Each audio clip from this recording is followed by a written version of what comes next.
Hello students. तो आज हम करंट एंड इलेक्ट्रिसिटी में किरचॉफ्स लॉ पढ़ने वाले हैं।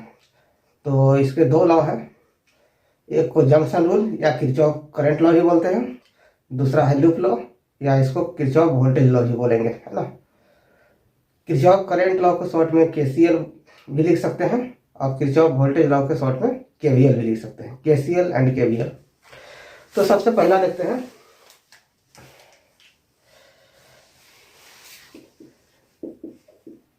जंक्शन रूल या KCL.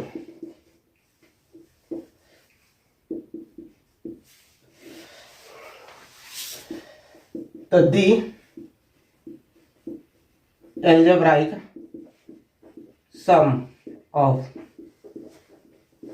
total current at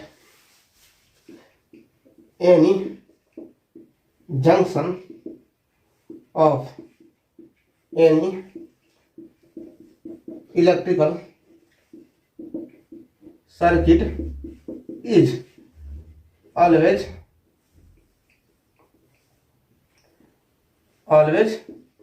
zero. जैसे मान लीजिए कि यह सर्किट में इस तरह से रेसिस्टेंस लगे हुए हैं,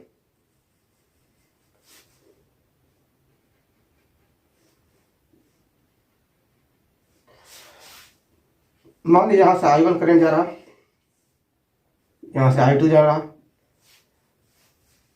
इधर I3 निकल रहा, इधर I4 है और इधर से I5 निकल रहा।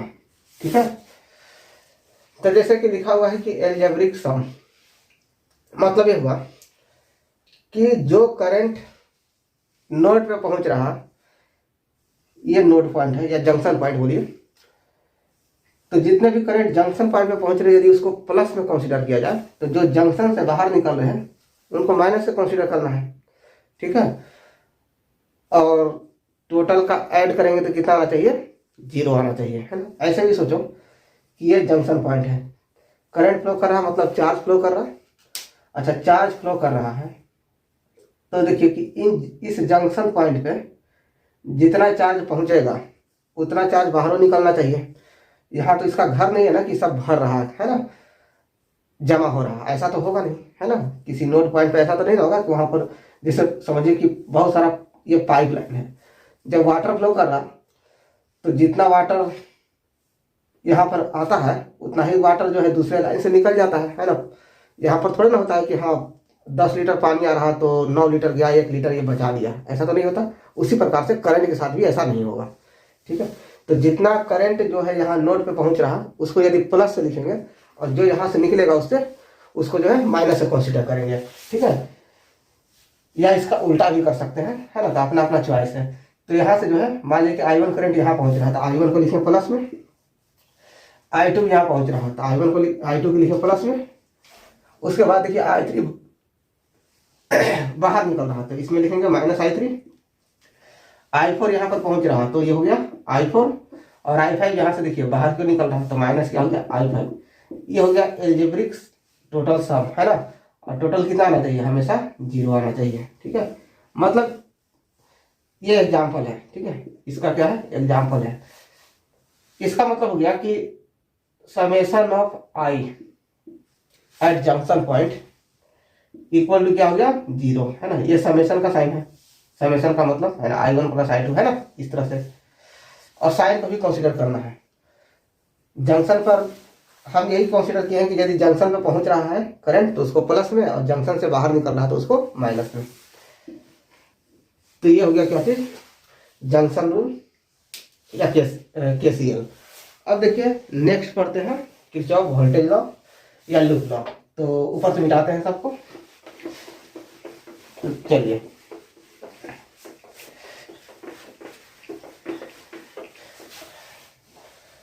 नेक्स्ट है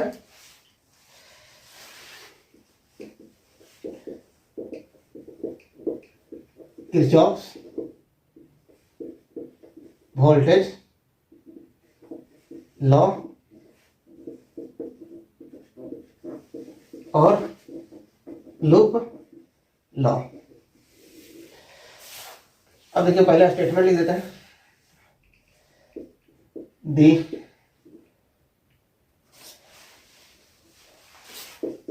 इन any closed loop of any electrical circuit the algebraic sum of product of resistance and corresponding current is equal to net EMF in that loop. तो in any closed loop है ना of any electrical circuit, the algebraic sum of product of resistance and corresponding current is equal to the net EMF in that loop. जैसे इसको समझिए कैसे हुआ, एक close loop हम बनाते हैं,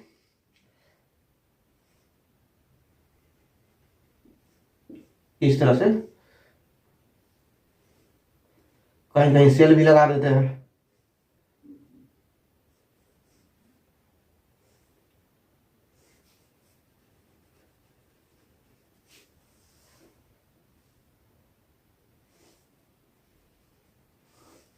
बना दिए क्लोज लूप।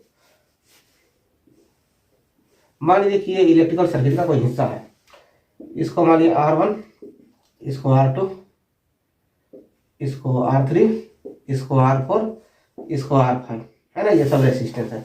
मान लीजिए कि इसमें करंट फ्लो कर रहा है, इधर I1 फ्लो कर रहा है, मान लो कि इधर फ्लो कर रहा है I2, डायरेक्शन किधर भी दे दीजिए है ना। ये मान लीजिए I3 फ्लो कर रहा है, ये है I4 और जो है इस डायरेक्शन में दे देते हैं I5 है ना। रैंडम डायरेक्शन दे दिया, ऐसा लगे कि हम कुछ सोच समझ के दिए हैं, ऐसी रैंडम डायरेक्शन में दिए हैं। अच्छा, अब क्या करते हैं ना कि लूप में हम घूमते हैं, ऐसी क्लॉकवाइज डायरेक्शन में घूमते हैं और क्लॉकवाइज सेंस में घूमेंगे और पॉजिटिव साइन कंसीडर किया, अभी लिखेंगे तो पता चल जाएगा एल्जेब्रिक सम का मतलब क्या है। अब इस डायरेक्शन में घूमे हैं। अच्छा, ईएमएफ का डायरेक्शन,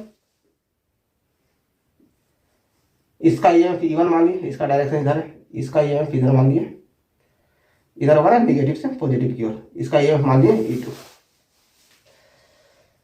अब हम इस डायरेक्शन में घूमते हैं, इस डायरेक्शन में घूमेंगे तो देखिए I1 इंटू R1, तो लिखेंगे कुछ ही लिखा हुआ है, product of resistance and corresponding current, तो I इंटू R1 लिखेंगे, I इंटू R1, धीरे धीरे सब समझ में आ जाएगा है ना। I इंटू R1 लिखा हुआ कि algebraic sum of product of resistance and corresponding current, यह है रेसिस्टेंस और कॉरस्पॉन्डिंग करंट, तो I1 इंटू R1, ठीक है। इस डायरेक्शन में जो भी मिलेगा घूमते हुए करंट या ईएमएफ, उसको प्लस में कंसीडर करना है, इसीलिए एल्जेब्रिक सम लिखा हुआ है, और अपोजिट में करंट होगा तो उसको माइनस में। तो देखिए, तो ये जो करंट इधर घूम रहा था है ना, तो इस डायरेक्शन में है ना, तो इसको प्लस में कंसीडर किया। अच्छा देखिए, तो ये I2 किस डायरेक्शन में है, इस डायरेक्शन में, तो इसका सेंस इस तरह से होगा, तो इसको लेंगे माइनस में, तो माइनस क्या लिखेंगे I2 इंटू R2।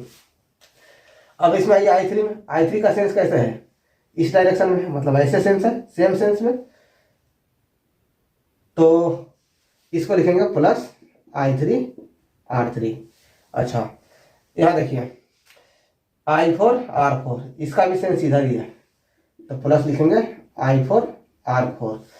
अच्छा, इसका देखिए I5 का सेंस अपोजिट हो गया ना, इधर एरो है ना, इस ओर है, तो इसका सेंस इधर हो गया है ना, एंटी क्लॉकवाइज, ई क्लॉक हो गया ना, क्लॉकवाइज इधर हो गया एंटी क्लॉकवाइज, तो माइनस क्या लिखेंगे I5 इंटू R5।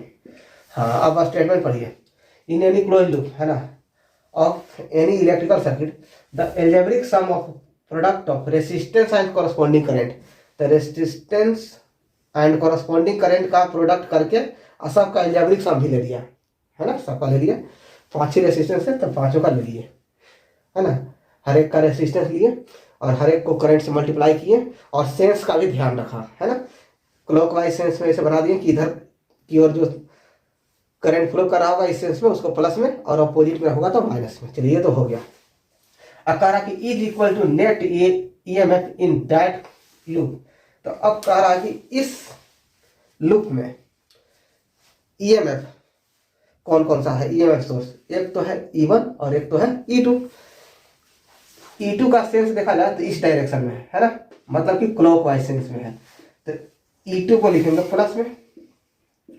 और E1 का सेंस देखिए इस डायरेक्शन में है ना, तो देखिए तो अपोजिट सेंस है तो माइनस क्या लिखेंगे, E2। यही हो गया किरचॉफ वोल्टेज लॉ, ठीक है। तो इसको नोट कीजिए और एक क्वेश्चन के थ्रू इसको समझते हैं ना। जब तक क्वेश्चन नहीं कीजिएगा तब तक जो है उतना अच्छा से क्लियर नहीं होगा। तो इसको लिखिए, नहीं समझ में आएगा तो वीडियो को एक बार और बैक में जाकर है ना इसको देखिएगा, ठीक।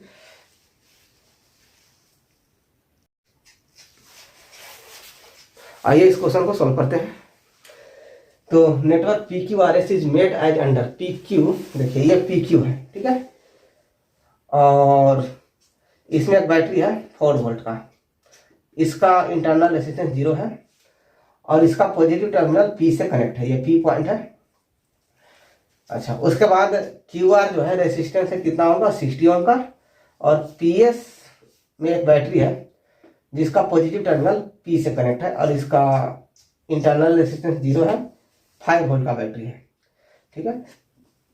और SR जो है ना, इसमें रेजिस्टेंस है 200 ओम का और 1 मिलीमीटर है जो PR के बीच में है, PR को कनेक्ट कर रहा है और उसका रेजिस्टेंस जो है 20 ओम है। मिली एमीटर, एमीटर होता है करंट मेजरिंग करने का डिवाइस, और मिली जैसा कि नाम है मतलब ये मिली एम्पियर तक के करंट को मेजर कर सकता है और इसका जो रेजिस्टेंस है 20 ओम है।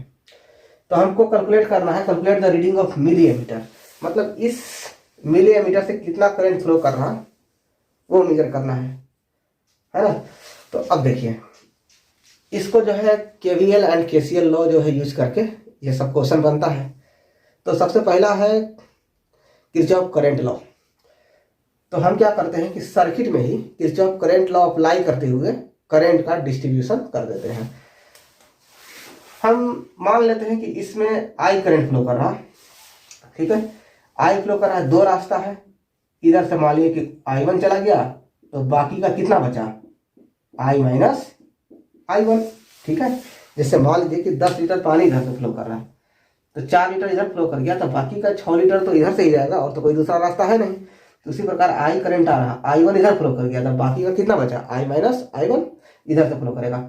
अच्छा, ये फ्लो करते हुए ऐसे जाएगा और इधर से फ्लो करेगा, कोई लीकेज का रास्ता नहीं, तो यहां से कितना फ्लो करेगा, I माइनस I1। अच्छा, अब देखिए ये गया I माइनस I1, इधर से गया I1, तो दोनों मिले थे कितने हुए, I माइनस I1 और ये I1 है ना, यहाँ पर अप्रोच कर रहा है इस पॉइंट R पर, मतलब जंक्शन R पे, तो I माइनस I1 इधर गया और I1 इधर गया, तो दोनों को ऐड कीजिए, I माइनस I1 और प्लस I1, इसे कैंसिल हो गया तो बच गया कितना I, तो यहाँ I1 गया, यहाँ I माइनस I1 गया, तो बाकी कितना बचा, I बचा जो I इधर ही फ्लो करेगा, बाकी क्या बचा, मतलब ये दोनों गया करंट, तो यहाँ से बाकी के रास्ता से कितना करंट फ्लो करेगा, तो दोनों को ऐड करेंगे तो वही ना आएगा, जितना पानी इधर दोनों से जाएगा उतना ही पानी क्या होगा, दोनों को जोड़ कर निकलेगा बाहर। तो यहाँ देखिए I इधर से आया और इधर से भी देखिए कितना जा रहा I, मतलब कि हमारा सारा जो है KCL लॉ लगाया हुआ सेटिस्फाई हो रहा है ना। देखिए यहाँ से कैलकुलेशन किए तो यहाँ I आया, तो देखिए तो I, तो इधर से भी तो I आ रहा। तो इस प्रकार से देखें कि हमारा जो है करंट का डिस्ट्रीब्यूशन सही है ना।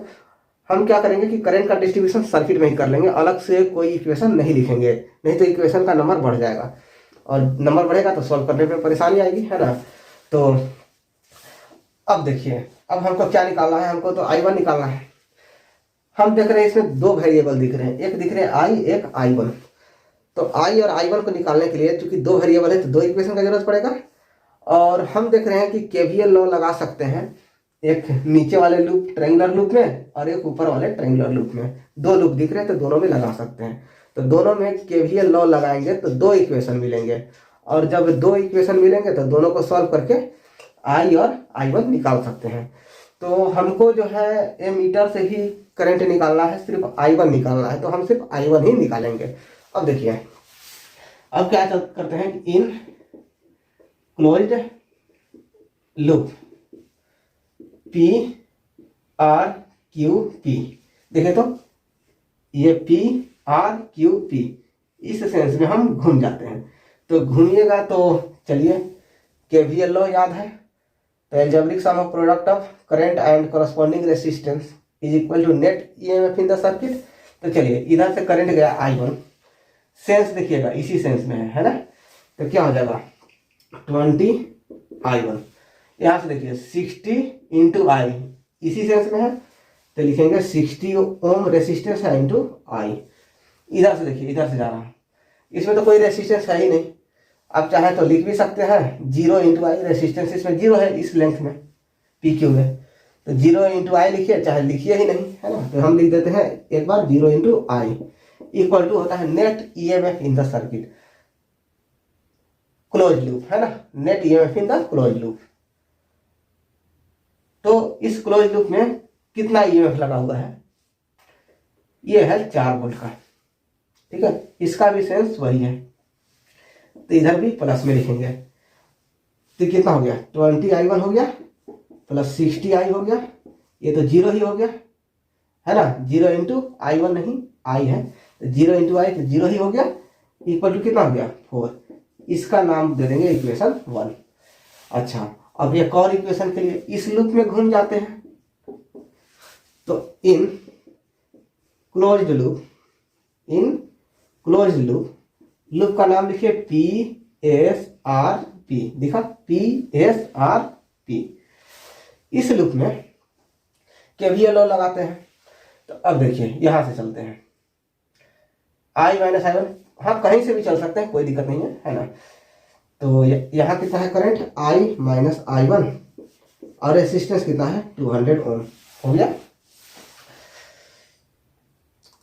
सेंस भी देखिए ऐसे ऐसे घुमाएगा। अब देखिए, अब इसमें देखते हैं, रेसिस्टेंस है 20 और करंट है I1, इसका सेंस देखा जाए तो ऐसे है, ये तो ऐसे घुमाएगा, अपोजिट सेंस, इसको क्या लगाएंगे माइनस। चलिए, इसमें तो कोई रेसिस्टेंस है ही नहीं है, तो लिखिए 0 से मल्टीप्लाई करके I minus I1, 0 into I minus I1, या छोड़ दीजिए, इक्वल टू ईएमएफ का डायरेक्शन अब देखना है, इक्वल टू में इधर क्या लिखना है ईएमएफ, ईएमएफ का डायरेक्शन किधर है, इस लूप में, यही तो है कि ईएमएफ लगा हुआ है, इसका डायरेक्शन है ऐसे, तो माइनस में क्या लिखिएगा 5, हो गया। अब जो है दोनों साइड 5 से डिवाइड कर दीजिए, तो 5 से डिवाइड कीजिएगा तो यहाँ होगा 40I माइनस I1, और यहाँ पर 5 से डिवाइड कीजिएगा तो 4I 20I1 था, है ना, तो यहाँ पर I1 ही लिखेंगे, इक्वल टू 5 से डिवाइड कर रहे थे तो कितना हो गया -1, ठीक है। अच्छा, 40 में I से मल्टीप्लाई कीजिएगा तो 40I minus 40I1 minus 4I1 equal to -1। इन दोनों को ऐड कीजिएगा तो कितना आएगा -44I1, और ये प्लस 40I इक्वल टू -1। दोनों तरफ माइनस से मल्टीप्लाई कर दीजिए तो माइनस वाला प्लस हो जाएगा और प्लस वाला माइनस हो जाएगा। इसको इक्वेशन मानेंगे 2। अब जो है ऊपर इरेज करते हैं, नहीं तो यहां पर देखिए,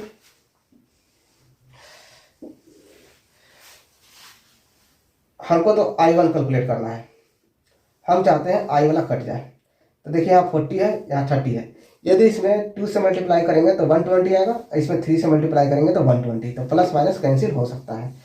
तो क्या करेंगे कि फर्स्ट इंटू 2 और प्लस सेकेंड इंटू 3, तो 2 से मल्टीप्लाई कीजिएगा तो कितना आ जाएगा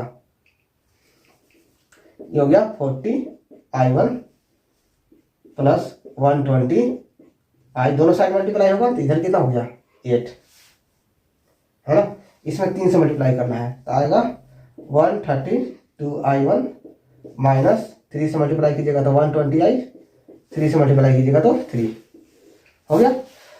इन दोनों को कैंसिल कर दीजिए तो कितना बचेगा, 2 हो जाएगा, 7 हो गया, 1I1 इक्वल टू 8 प्लस 3 11, तो I1 बराबर कितना हो गया 11/172 एम्पियर, है ना। तो इस प्रकार से ये क्वेश्चन बन गया, ठीक है। तो इसको नोट कर लीजिए अच्छे से।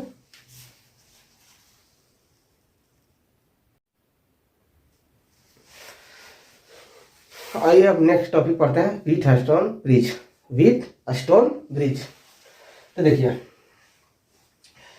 इसमें क्या होता है कि 4 रेसिस्टेंस होते हैं और ये क्वाड्रिलेटरल फॉर्म में जुड़े होते हैं।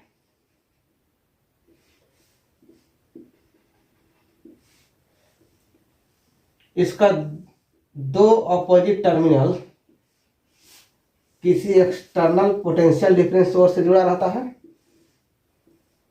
और जो रिमेनिंग टर्मिनल बचे वो एक गैल्वेनोमीटर से जुड़ा रहता है ना। करंट को मेजर करने वाला डिवाइस होता है। अच्छा,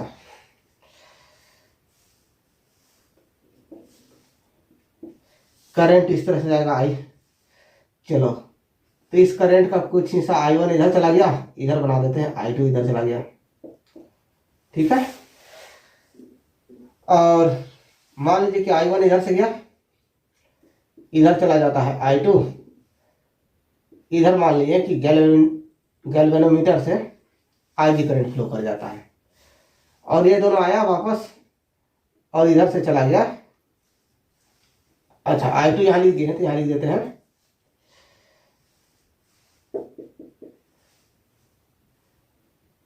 I3 लिख देते हैं, ठीक है। यहां से गया इधर से I1 है ना, I इधर से आ रहा था, इधर से चला गया I3, I1 जा रहा था, इसका एक हिस्सा जो है I2 इधर चला गया और इधर आया IG इधर आ रहा, I3 इधर आ रहा, बाकी का किधर चला गया, मान लीजिए कि I4 इधर चला गया, ऐसे मान लिया। इसका रेसिस्टेंस R1 मान लेते हैं, इसका रेसिस्टेंस R2 मान लेते हैं, इसका रेसिस्टेंस R3 मान लेते हैं, इसका रेसिस्टेंस R4, ठीक है। अब कहिएगा कि यहाँ करंट डिस्ट्रीब्यूशन नहीं किया, ठीक है, नहीं किए तो इक्वेशन लिखेंगे और क्या, ठीक। जैसे I बराबर I1 प्लस I3, है ना, जैसे I बराबर I1 प्लस I3, या I1 बराबर क्या लिखेंगे, यहाँ लिखेंगे I2 प्लस IG, है ना। I1 जो है यही करंट जा रहा, ये 2 भाग में बट गया, एक गया I2 और दूसरा गया IG, तो टोटल कितना हो जाएगा I2 प्लस IG I1 के बराबर होगा, है ना, ऐसे भी, ठीक है। उसके बाद यहां से आ रहा IG और यहां गया I3, तो दोनों करंट मिला तो कितना हो गया IG प्लस I3, टोटल तो यहां पर पहुंच रहा है इतना, तो बाहर कितना निकलेगा, तो जितना आया था उतना ही बाहर निकला होगा, ठीक है। इक्वेशन लिखेंगे, नहीं इधर ही करंट डिस्ट्रीब्यूशन किया, तो चलिए, तो विथ स्टोन ब्रिज है क्या, तो if 4 resistances are connected in form of a quadrilateral,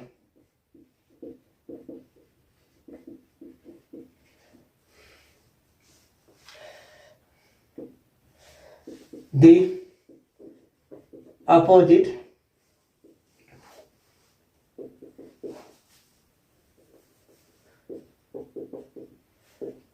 vertices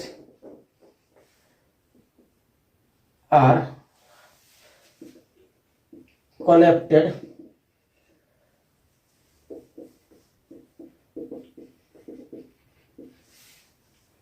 its 2 opposite vertices are connected with an external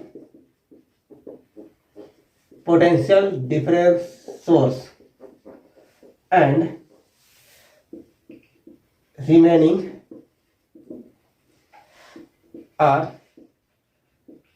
connected, remaining vertices लिखिए, है ना, remaining vertices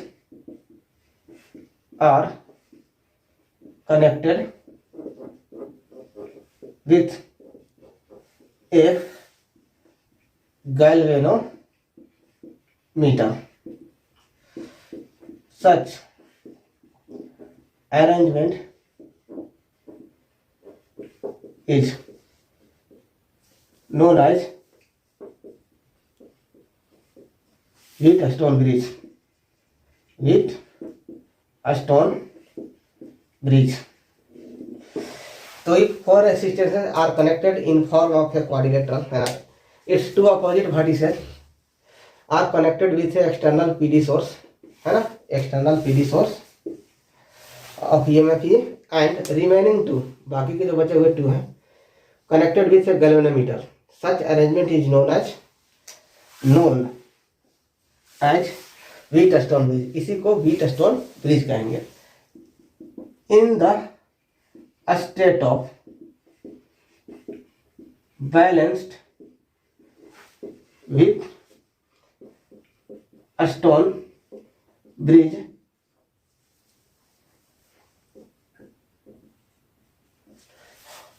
the current through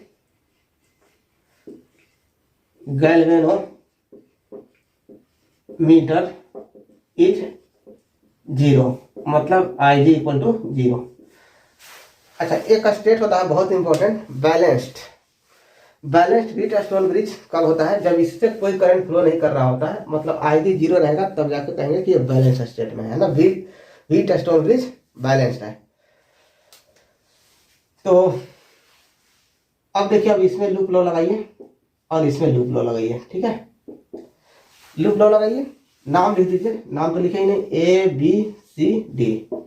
चलिए, इन लूप ABDA, चलिए ऐसे घूमिएगा. अच्छा, इसका जो है रेसिस्टेंस मान लीजिए RG, ठीक है, RG किसका? गैल्वेनोमीटर का. कुछ ना कुछ रेसिस्टेंस होगा ना, जैसे एमीटर का होता था ना. अभी इसको पहले वाले सवाल में यहाँ देखिए, सेंस भी देखते जाना है, लिखते भी जाना है. अब तो ट्राई करते रहिए, है ना. तो I1 R1 इधर ही सेंस है. इसका देखिए IG RG ऐसे, इसका भी सेंस इधर है. देखिए इसका सेंस अपोजिट है, ऐसे घुमा रहा है ना इसका. तो इसमें लिखेंगे -I3 R3 इक्वल टू 0. तो इन balanced Wheatstone bridge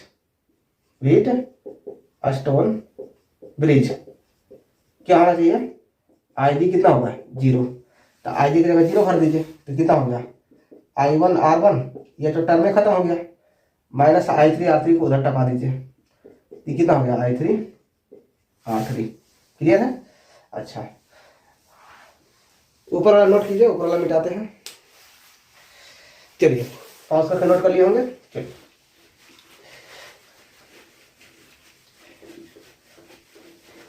balance condition में गैल्वेनोमीटर से कोई करंट नहीं फ्लो कर रहा होता है.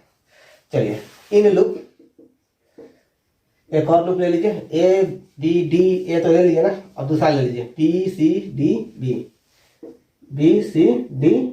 इस लूप में घूमिए. यहाँ देखिए I2 R2 सेम सेंस है ना, ऐसे घूम रहा, ऐसे घुमा रहा करंट.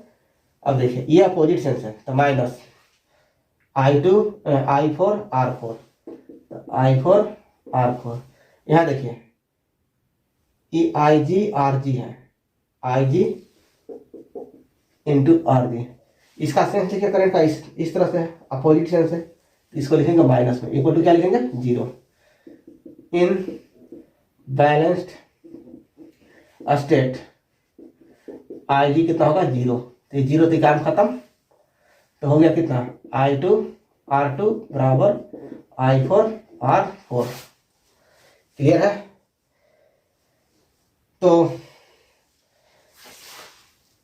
इसको इक्वेशन 1 मान लेते हैं।